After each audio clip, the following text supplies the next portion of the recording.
شيئا، ولم يبلغ أحد النائب العام. والزمالك في هذا الموسم استغنى أيضا عن عدد كبير من اللاعبين، نذكر منهم أحمد مرغني وأحمد عبد الرؤوف وأحمد مجدي ومحمد عبد المنصف وأيمن عبد العزيز وعمر عادل وشريف أشرف وعماد السيد وغيرهم من الأشبال، ولا وجود لأي مشكلة، لأن نتائج الزمالك تحسنت فعلا. كان قرار الاستغناء سليما بدليل تحسن النتائج، كان قرار حسام حسن سليما بشراء 10 لاعبين لأن النتائج تحسنت. نترك هذا الأمر ونعود مجددا للكابتن مصطفى يونس وغضبه من استغناء الأهلي أو من احتمالات استغناء الأهلي عن بعض ناشئيه وشراء عدد من اللاعبين من الخارج، واسأله: في عصرك يا كابتن مصطفى، في جيل السبعينيات يا كابتن مصطفى، هل كان الأمر حلالا عندما يشتري الأهلي لاعبين من الخارج ويستغني عن ناشئيه؟ ألا تنسى ما فعله مدربك الهنجاري ناندور هيديكوتي الذي تفخر دائما بأنه أفضل مدرب؟ هيديكوتي اشترى للأهلي فقط في السبعينيات اللاعبين: ثابت البطل من الفيوم، أحمد عبد الباقي من المنيا، مختار من إسكو، جمال عبد العظيم من القناة، محسن صالح من لبنان، طاهر الشيخ من الأوليمبي، محمد عامر من كفر الشيخ، قرن شطة من السودان، مدحت رمضان من طنطا. اشترى أكثر من 9 لاعبين في زمن لم يكن الاحتراف فيه معروفا أساسا. كان ضم لاعب من نادي مسألة في غاية الصعوبة، ومع ذلك الأهلي اشترى هذا العدد الكبير، ولم يقل مصطفى يونس في ذلك الوقت أو بعد ذلك الوقت أن الأمر كان خطأ. ما كان حلالا لهيديكوتي يراه مصطفى يونس حراما على جزء.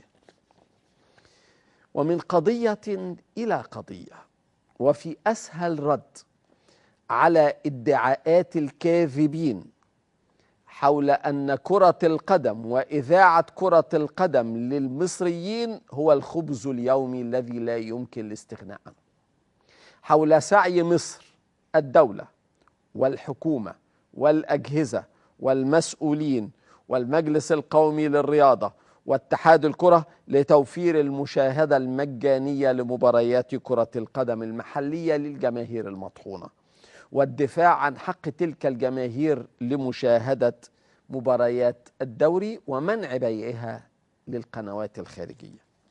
اليوم حدث العكس، وببساطة لم يسأل أحد في تلك الجماهير المطحونة. اليوم مباراة السودان ومصر في التصفيات الأولمبية المؤهلة لدورة لندن 2012 والتي أقيمت في العاصمة السودانية الخرطوم وانتهت بالتعادل السلبي 0-0 في لقاء الذهاب. المباراة لم تذع مطلقا على أي شاشة مصرية، وعجز التلفزيون المصري عن إذاعتها. الغريب أن التلفزيون السوداني المحترم، ونوجه له كل التحية وكل الشكر، عرض على نظيره المصري تبادل إذاعة المباراتين مجانا، أي أن يذيع التلفزيون المصري مباراة اليوم مجانا على أن يذيع التلفزيون السوداني مباراة الإياب المقامة في الإسكندرية بعد أسبوعين مجانا أيضا. لكن الاتحاد المصري الموقر لكرة القدم والذي يرفض بيع الدوري لقنوات أجنبية حرصا على المشاهد المحلي، هذا الاتحاد رفض عرض التلفزيون السوداني لأنه باع سلفا حقوق مباراة الإياب في الإسكندرية، ولا نعرف لمن باعها وبأي سعر، ولا يوجد من يقول لمن باعها وبأي سعر. المهم أن الاتحاد الموقر حرمنا اليوم من مشاهدة مباراة شباب السودان ومصر، وغدا سيتحدث رجاله الموقرون عن حق الشعب الغلبان في مشاهدة مباريات الدوري. السودان ومصر تعادلا في الخرطوم سلبيا تحت إدارة الحكم الأوغندي فريدريك الذي أدار مباراة الأهلي وزيسكو ومباراة الجونة والزمالك، وطرد اليوم لاعب مصر مروان محسن قبل نهاية المباراة ب11 دقيقة، ومد في وقت المباراة 6 دقائق، أي أننا لعبنا ناقصين لمدة 17 دقيقة، ومع ذلك تمكن الفريق من الصمود ومن التعادل السلبي. نترك الغث ونذهب إلى الثمين وقمة مصر وجنوب إفريقيا غدا. المباراة في 8 مساء في ملعب الكلية الحربية في المرحلة الرابعة ضمن المجموعة السابعة في التصفيات الإفريقية المؤهلة لنهائيات كأس الأمم 2012 في غينيا الاستوائية والجابون. منتخب مصر الفريد هو حامل اللقب في المرات الثلاث الأخيرة في إنجاز غير مسبوق، وكلها مع الجهاز الفني لحسن شحاتة وشوقي غريب وحمادة صدقي وسمير عدلي، وكلها مع النجوم أحمد حسن وعصام الحضري ووائل جمعة وأحمد فتحي وعماد متعب، بين هؤلاء اللاعبين 4 جاهزون لمباراة الغد. لقاء الفريقين ذهابا قبل أسابيع في جنوب إفريقيا كان غريبا جدا، وانتهى بفوز غير عادل لجنوب إفريقيا بهدف يتيم في الوقت بدل الضائع سجلهم فيلا من خطأ فادح لمدافعنا وائل جمعة. تتصدر جنوب إفريقيا المجموعة ولها 7 نقاط ولديها أكبر الفرص للتأهل، تليها النيجر ولها 6 نقاط، ثم سيراليون ولها 5 نقاط، وأخيرا مصر برصيد نقطة يتيمة من تعادل وحيد في القاهرة مع سيراليون. البشائر لمصلحتنا بدأت اليوم بالفعل بفوز سيراليون في ملعبها على النيجر 1-0 في المرحلة الرابعة، وتجمد رصيد النيجر عند 6 نقاط من فضل الله. سيراليون أوقفت مسيرة النيجر وهي أحسن نتيجة للقاء لمصلحة مصر. الأمل يزداد ولكن نسبته ضعيفة، لأن مصر ستلعب في القاهرة مع أعلى المنافسين في النقاط والترتيب وهما جنوب إفريقيا والنيجر، مما يزيد فرصتنا في الفوز على المنتخبين وترتفع معها نسبة الفوز، كما أن مباراتنا الوحيدة خارج ملعبنا ستكون ضد أضعف الفرق في الترتيب وهي سيراليون، مما يمنحنا أيضا أملا عريضا في الفوز على سيراليون كما فعلنا في تصفيات كأس العالم مع رواندا ومع زامبيا. أي أننا بإذن الله ومع أحسن النتائج ومع أعلى الطموحات يمكن أن نحقق 3 انتصارات ونصعد إلى 10 نقاط، مما يعطينا الفرصة للوصول إلى صدارة المجموعة. ولكن هل تكفي تلك النقاط فقط للتأهل؟ نعرف أن جنوب إفريقيا لديها مباراتان بعد مصر في النيجر ثم في ملعبها ضد سيراليون، ولكي تصل مصر إلى الصدارة لابد لجنوب إفريقيا أن تخسر في النيجر، ثم سيكون سهلا عليها أن تفوز في ملعبها على سيراليون لتتساوى مع مصر عند 10 نقاط، وعندئذ يحسم فارق الأهداف في مباراتي الذهاب والإياب الترتيب وهو العنصر الأول. فإذا استمر التساوي بعد ذلك نعود إلى فارق الأهداف في كل لقاءات المجموعة بين مصر وجنوب إفريقيا.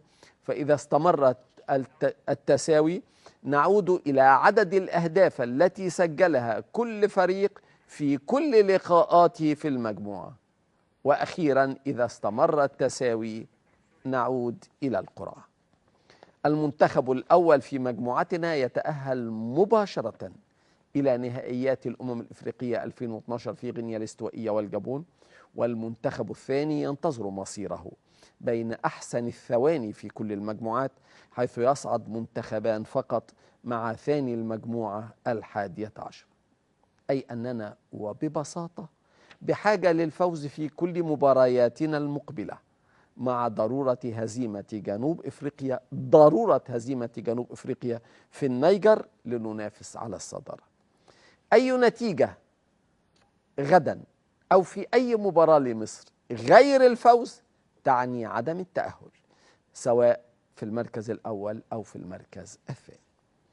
التشكيلة المرشحة للفراعنة غدا وفقا لوجهة نظرنا فقط تضم عصام الحضري في حراسة المرمى، أحمد المحمدي ووائل جمعة ومحمود فتح الله وسيد معوض في الخط الخلفي، أحمد فتحي وحسني عبد ربه في ارتكاز الوسط، شيكابالا ومحمد زيدان خلف رأس الحربة أحمد علي.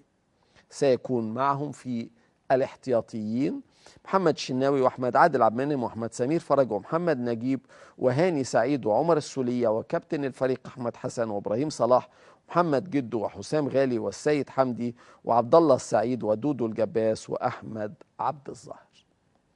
منتخب الضيوف يقودهم مدربهم الوطني موسيماني. أبرز نجومهم هو ستيفان بينار المحترف في إنجلترا ولكنه غير سليم وغيابه وارد، بينما يعود إلى القاهرة نجم الوسط الشهير تشابالالا صاحب الهدف التاريخي في المونديال الأخير.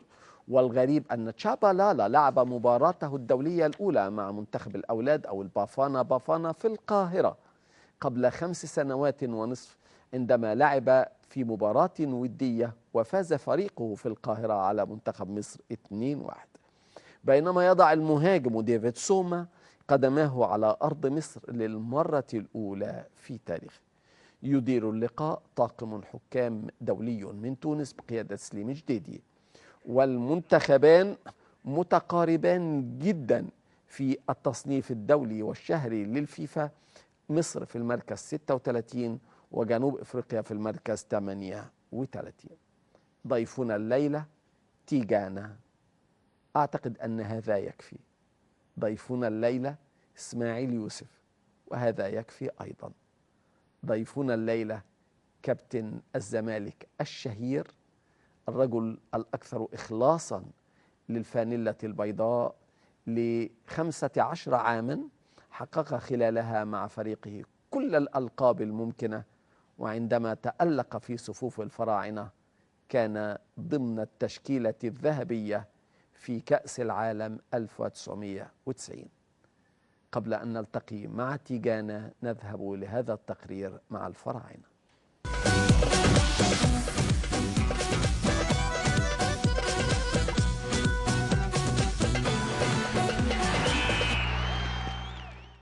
تترقب الجماهير المصرية غدا لقاء صعبا لمنتخب مصر مع منتخب جنوب إفريقيا في الجولة الرابعة للتصفيات المؤهلة لبطولة الأمم الإفريقية التي تستضيفها غينيا الاستوائية والجابون العام المقبل. هذه المباراة قد تكون نقطة فاصلة في تاريخ العديد من لاعبي المنتخب الذين حققوا أرقاما قياسية يصعب تكرارها في المستقبل، فمنتخب مصر هو بطل إفريقيا المتوج ل3 دورات متتالية، 2006 في القاهرة و2008 في غانا و2010 في أنغولا. لاعبو منتخب مصر الكبار دخلوا تاريخ إفريقيا من الباب الكبير بتحقيقهم اللقب ل3 دورات متتالية، ونتمنى ألا يحمل الغد مفاجأة قد تدخلهم التاريخ أيضا ولكن من الباب الخلفي، حيث إنه في حال إخفاقهم في التأهل ستكون المرة الأولى التي يفشل فيها حامل اللقب في الوصول للنهائيات. ولذلك يبحث الجهاز الفني بقيادة حسن شحاتة ولاعبيه عن الدفاع عن كبريائهم وتاريخهم وإنجازاتهم مع المنتخب، حيث لا يرغبون في أن تكون النهاية مأساوية بهذا الشكل. الفوز هو الخيار الوحيد للمنتخب في لقاء الأولاد غدا، حيث إن أي نتيجة أخرى ستكون بمثابة رصاصة الرحمة على ما تبقى من أمل ضعيف للمنتخب في تلك التصفيات. فالفريق يحتاج للفوز في المباريات الثلاث المتبقية في التصفيات أمام جنوب إفريقيا والنيجر وسيراليون، وانتظار هدايا الآخرين ولعبة الحظ قد تصل بهم للنهائيات، حيث يحتل المنتخب المركز الأخير في مجموعته برصيد نقطة وحيدة من 3 مباريات. فهل ستكون مباراة الغد بمثابة الإعلان الرسمي